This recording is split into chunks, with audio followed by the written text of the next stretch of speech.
ಎಲ್ರಿಗೂ ನಮಸ್ಕಾರ. Welcome back to my YouTube channel. ಇವತ್ತಿನ ದಿನ ನಾನು ನವೆಂಬರ್ 12 ಬುಧವಾರ ಕಾಲಭೈರವ ಜಯಂತಿ ಇದೆ. ಅದು ಹೇಗೆ ಆಚರಣೆ ಮಾಡಬೇಕು ಮತ್ತು ಕೂಷ್ಮಾಂಡ ದೀಪ ಹೇಗೆ ಹಚ್ಚಬೇಕು, ಯಾವ ಬಾಧೆಗಳು ನಮಗೆ ಕಮ್ಮಿ ಆಗ್ತದೆ ಅಂತ ಈ ವಿಡಿಯೋದಲ್ಲಿ ನಿಮಗೆಲ್ಲ ತಿಳಿಸ್ಕೊಡ್ತೀನಿ. ನಮಸ್ಕಾರ, ನಾನು ನಿಮ್ಮ ಅಶ್ವಿನಿ. ಅಮಾವಾಸ್ಯೆ ಪೌರ್ಣಮಿ ಎಂದು ಹಚ್ಚುವಂಥ ಕೂಷ್ಮಾಂಡ ದೀಪವನ್ನು ಇದೇ ನವೆಂಬರ್ 12 ಬುಧವಾರ ಕಾಲಭೈರವ ಜಯಂತಿಯ ದಿನ ಹಚ್ಚೋದ್ರಿಂದ ತುಂಬ ಒಳ್ಳೆಯದಿದೆ. ಈ ದಿನ ಮಹಾಪವಿತ್ರವಾದ ದಿನ, ಯಾಕಂದರೆ ಅಷ್ಟಮಿ ದಿನ ಬಂದಿದೆ ಮತ್ತು ಆಶ್ಲೇಷ ನಕ್ಷತ್ರ ಕೂಡ ಇದೇ ದಿನ ಬಂದಿದೆ. ಕಾರ್ತಿಕ ಮಾಸದಲ್ಲಿ ಬಹಳ ಪವಿತ್ರವಾದ ದಿನ ಅಂದರೆ ಅವತ್ತಿನ ದಿನ ಅಂದರೆ ನವೆಂಬರ್ 12 ಬುಧವಾರ. ಯಾರಿಗೆಲ್ಲ ಅಪಮೃತ್ಯು, ಗಂಡಾಂತರ, ಹಾಗೆ ಪದೇ ಪದೇ ಆಕ್ಸಿಡೆಂಟ್ ಆಗ್ತಿರುತ್ತೆ, ಅಪಘಾತ ಆಗ್ತಿರುತ್ತೆ, ಯಾರಿಗೆಲ್ಲ ಮದುವೆ ಲೇಟ್ ಆಗ್ತಿರುತ್ತೆ, ಹಣಕಾಸಿನ ತೊಂದರೆ, ಸಾಲ ಬಾಧೆ, ಇದಕ್ಕೆಲ್ಲ ಒಳ್ಳೆ ಒಂದು ಪರಿಹಾರ ಅಂತ ಅಂದರೆ ಕೂಷ್ಮಾಂಡ ದೀಪ. ಕಾಲಭೈರವನ ಅನುಗ್ರಹದಿಂದ ಇದೆಲ್ಲ ಇತ್ಯರ್ಥ ಆಗುತ್ತೆ. ಈ ದಿನ ಕಾಲಭೈರವನನ್ನು ಶಿವನಿಗೆ ಇಷ್ಟವಾದಂಥ ಕೂಷ್ಮಾಂಡ ಆರತಿ ಮಾಡಿ ನಾವು ದೇವರಿಗೆ ಸಮರ್ಪಣೆ ಮಾಡಬೇಕು. ಫಸ್ಟ್ ಒಂದು ಮೀಡಿಯಮ್ ಸೈಜ್ ಇರೋವಂಥ ಒಂದು ಕೂಷ್ಮಾಂಡ ಅಂತ ಅಂದರೆ ಒಂದು ಬೂದುಗುಂಬಳಕಾಯಿನ ತೊಗೊಬೇಕು. ಅದನ್ನು ಮಧ್ಯದಲ್ಲಿ ಏನು ತಿರುಳಿರುತ್ತೋ ಅದನ್ನು ಮೆಲ್ಲಕ್ಕೆ ನೀಟಾಗಿ ತಕ್ಕೊಬೇಕಾಗುತ್ತೆ. ಆ ತಿರುಳನ್ನು ಸೈಡಿಗೆ ಎತ್ತಿಟ್ಕೊಳ್ಳಿ. ಇವಾಗ ಒಂಚೂರು ನೀರಿರಬಾರ್ದು, ಆ ಥರ ಅದನ್ನು ತಿರುಳನ್ನೆಲ್ಲ ತೆಗಿಬೇಕು. ನೀರಿದ್ದರೆ ದೀಪ ಹಚ್ಚೋದಕ್ಕೆ ಆಗೋದಿಲ್ಲ. ಇಲ್ಲ ಅಂದರೆ ಒಂದು ಬಟ್ಟೆ ತಗೊಂಡು ಒರೆಸಿ. ಅದಾದಮೇಲೆ ನಾವು ಅಕ್ಕಿನ 2 ಬೊಕ್ಸೆಯಷ್ಟು ಅಕ್ಕಿನ ನಾನು ಕವರಲ್ಲಿ ತಂದಿದ್ದೆ, ಅದನ್ನೇ ಹಾಕ್ತಾಯಿದ್ದೀನಿ. ಒಬ್ಬರೊಬ್ಬರು ಒಂದು 5 ಸಣ್ಣ ಸಣ್ಣ ಇಡಿಯಷ್ಟು ಹಾಕ್ತಾರೆ, ನಾನು 2 ಬೊಕ್ಸೆಯಷ್ಟು ಹಾಕ್ತಾಯಿದ್ದೀನಿ.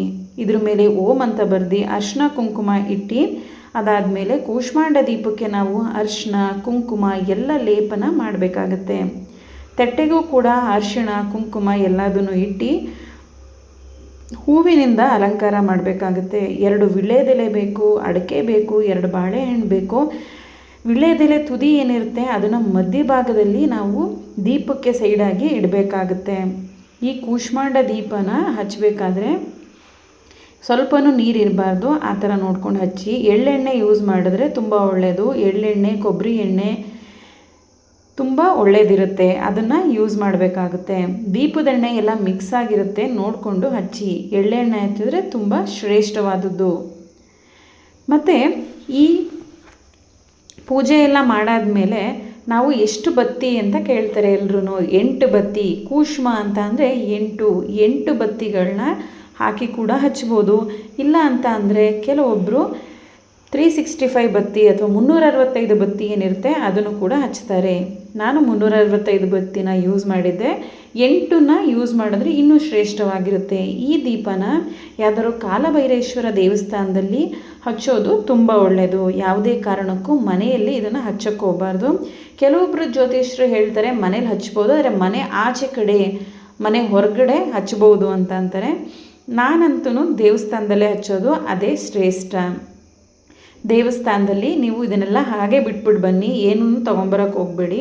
ಮನೇಲೇನಾದ್ರು ಹಚ್ಚಿದ್ರೆ ಯಾವುದಾದ್ರು ಗಿಡದ ಕೆಳಗಡೆ ಅಕ್ಕಿ ಮತ್ತು ಬಾಳೆಹಣ್ಣು ಏನೇನು. ನೆಕ್ಸ್ಟು ಕರ್ಪೂರನ ತುದಿಗೆ ಹಚ್ಚೋದ್ರಿಂದ ಬೇಗ ದೀಪ ಹಚ್ಚುತ್ತದೆ. ಈ ಕೂಷ್ಮಾಂಡ ದೀಪ ಹಚ್ಚೋದ್ರಿಂದ ನಮಗೆ ಎಲ್ಲ ಕಷ್ಟಗಳು ಪರಿಹಾರವಾಗುತ್ತದೆ.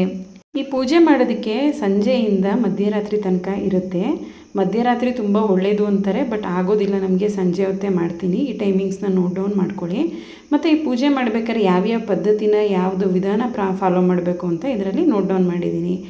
ಇದನ್ನು ದೇವಸ್ಥಾನಕ್ಕೆ ಹೋಗಿ ಮಾಡೋದು ತುಂಬ ಒಳ್ಳೆಯದು. ಈ ವಿಡಿಯೋ ನಿಮಗೆಲ್ಲ ಇಷ್ಟ ಆಗಿದೆ ಅಂತ ಅಂದ್ಕೊಳ್ತೀನಿ. ಸಿಗೋಣ ಮುಂದಿನ ವಿಡಿಯೋದಲ್ಲಿ. ಆದಷ್ಟು ಕಾಲಭೈರೇಶ್ವರ ದೇವಸ್ಥಾನದಲ್ಲಿ ಮಾಡಿ.